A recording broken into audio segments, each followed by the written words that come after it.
Welcome to Elections 101 Cameroon, a youth-driven initiative brought to you by Local Youth Corner Cameroon in collaboration with the Ministry of Youth Affairs and Civic Education and the National Endowment for Democracy. On today's edition, we shall be discussing on upholding moral, civic, and entrepreneurial rearmament during elections.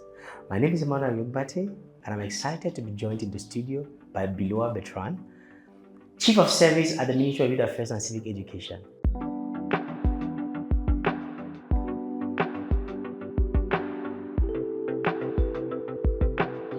Mr. Bertrand, you're welcome to the show. Merci beaucoup. Always a privilege to have you. Thank you.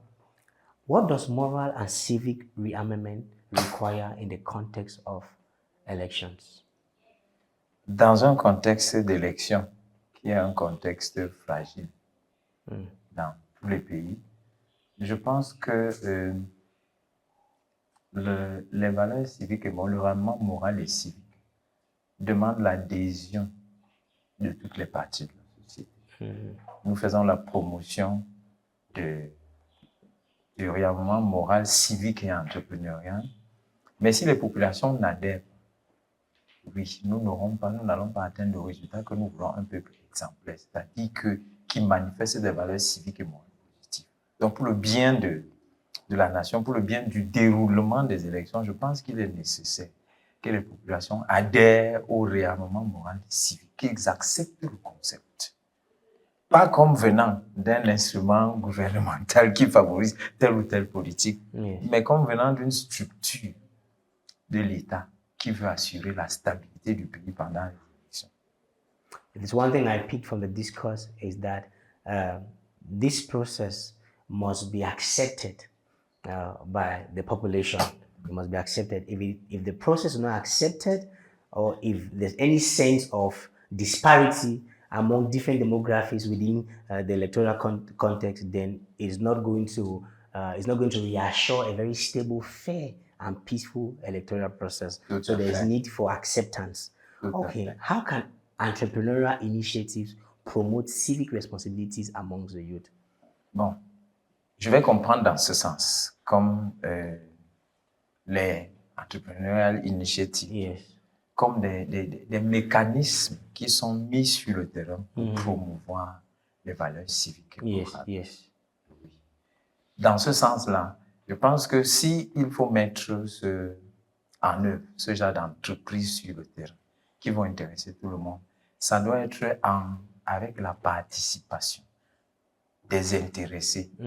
Par exemple, si nous voulons faire adhérer les jeunes à nos initiatives de promotion des valeurs civiques et morales sur le terrain, il est important de travailler avec eux, de définir ce que nous avons à faire avec eux, de les impliquer dans nos actions pour que ce soit effectivement accepté.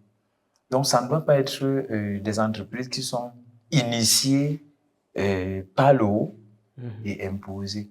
Ça doit être conçu avec les intéressés. Nous voulons toucher les jeunes, nous devons travailler avec les jeunes.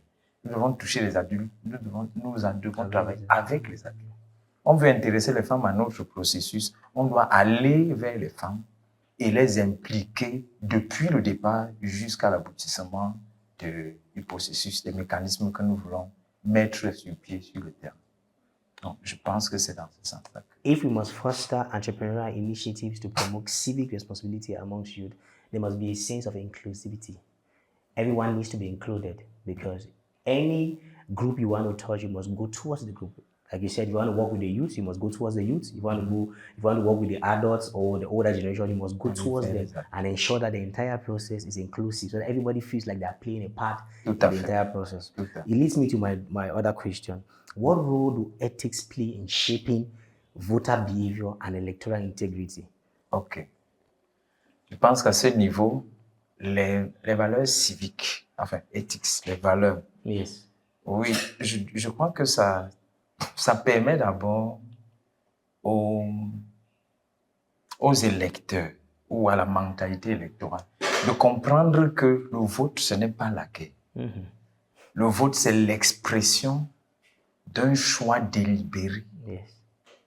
Et quand donc c'est l'expression d'un choix délibéré, les valeurs civiques et morales m'aident à comprendre que je ne vais pas pour quereller, je vais simplement pour choisir en bonne et due forme le candidat ou les candidats que je veux voir diriger ma société, ma communauté ou mon pays.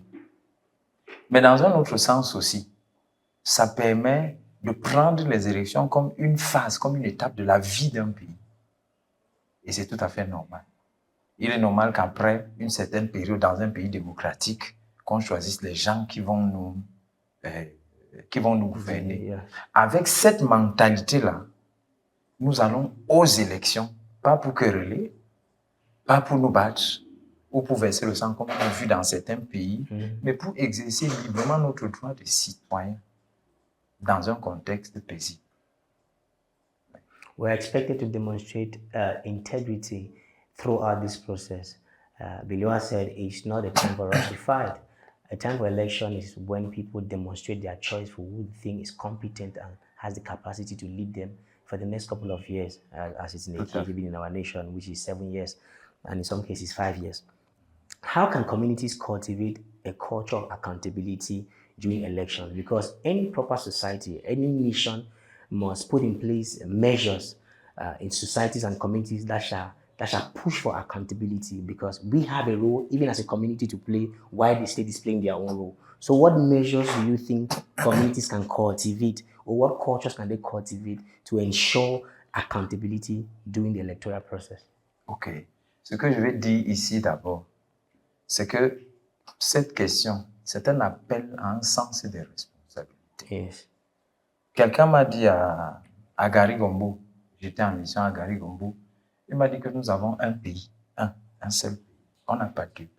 C'est vrai. Donc, nous n'avons pas le premier pays qu'on va gâter et on va aller entrer dans le deuxième pays qui sera bien. Donc, ça, c'est... Je pense que les communautés doivent démontrer leur sens des responsabilités. Qu'est-ce que je vais faire aux élections? La communauté voisine n'est pas mon ennemi quand je vais aux élections.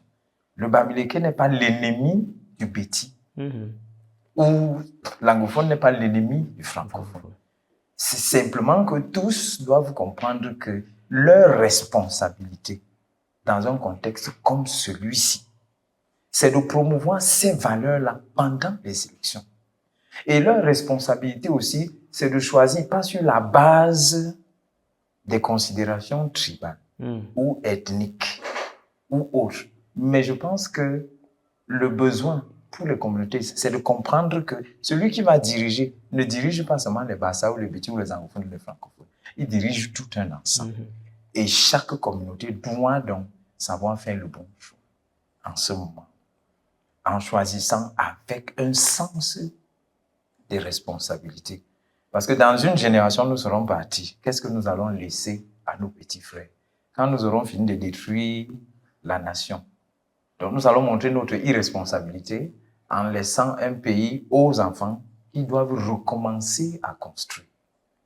Donc, je pense qu'il nous faut démontrer que nous sommes suffisamment responsables, patriotes, jusqu'au niveau où nous savons que c'est nos enfants qui vont hériter de ce pays. Incredible, incredible.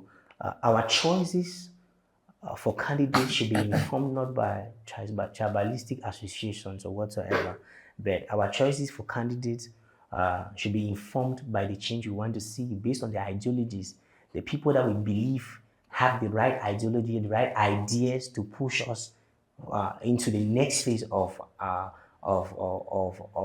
advancement and development as a nation and as a people. So Mr. Biloa is saying that if you are going to cast your vote, shouldn't be based only on the fact that your candidate is coming from a particular demography or tribe, or this is not the time for all of that. This is a time where we should be intentional about our candidature based on their capacity and based on the ideology that they are drawing us into. Before we take leave of you, Biloa, yes, what message do you have for young entrepreneurs about their role in this electoral process? Okay. Because we believe that entrepreneurs play a role during elections. So what is your advice to them? What is their role in this process? Ok, je pense que là, nous nous adressons à notre cible. Yes. La cible du ministère de la Jeunesse et de l'Éducation civique. nous avons constaté depuis quelques années avec certaines organisations, vraiment certaines organisations de jeunesse, qui voient le contexte social dans lequel nous vivons et qui se sont engagés à mener des actions qui peuvent stabiliser la paix, renforcer la paix, promouvoir le vivre ensemble et renforcer même la cohésion sociale au Cameroun. Donc, le conseil que nous pouvons leur donner, c'est d'intensifier ces actions parce que le ministère de la Jeunesse, actuellement, vous voyez, en dehors de toutes les actions menées, a une campagne nationale d'éducation électorale. Ce que nous demandons aux jeunes, c'est en association avec le ministère de la Jeunesse, et je crois que vous êtes au courant de Jeunes Paix et Sécurité, l'initiative Jeunes Paix et Sécurité, que l'OIOC conduit d'ailleurs. Oui. Donc, de telles initiatives sont des lieux pour les jeunes de montrer qu'ils ont le pouvoir dans la société et qu'avec leur implication, on peut avoir le Cameroun qu'on désire, parce que c'est leur Cameroun qui seront en train de construire. Donc, à tous ceux qui sont engagés sur le terrain, aux jeunes entrepreneurs, ce que nous demandons, c'est de savoir que c'est leur pays qui seront en train de défendre et de construire. Et pour cela, qu'ils fassent le bon choix. Je ne parle pas du choix des sélections, je ne suis pas politicien. Je parle du choix de préserver leur nation. Préserver leur nation. Vous voyez, c'est eux qui sont les plus impliqués dans les actions de vandalisme, de terrorisme. Mais c'est aussi eux qui sont les premières victimes des actes de vandalisme et de terrorisme. Sure. Donc l'appel est pour ceux qui peuvent se lever et toucher les autres, c'est le moment d'intensifier leur action. Pour ceux qui seront touchés, c'est le moment d'écouter leurs frères, parce qu'il est bon que ce soit les jeunes qui aillent vers les jeunes. C'est beaucoup plus porteur. Donc que tous se lèvent, les jeunes entrepreneurs, ceux qui seront touchés, ceux qui mettent en œuvre des initiatives de renforcement des capacités sur le terrain ou alors qui veulent mettre des mécanismes de renforcement de la cohésion sociale. Je pense que c'est le moment de se lever. Et ce n'est pas seulement pour les élections, mais c'est parce que nous avons l'après-élection et l'avenir à construire. Thank you, Biloa Bertrand, for your enriching and insightful contributions. This has been Election 101 Cameroon, and see you on the next one. Stay tuned.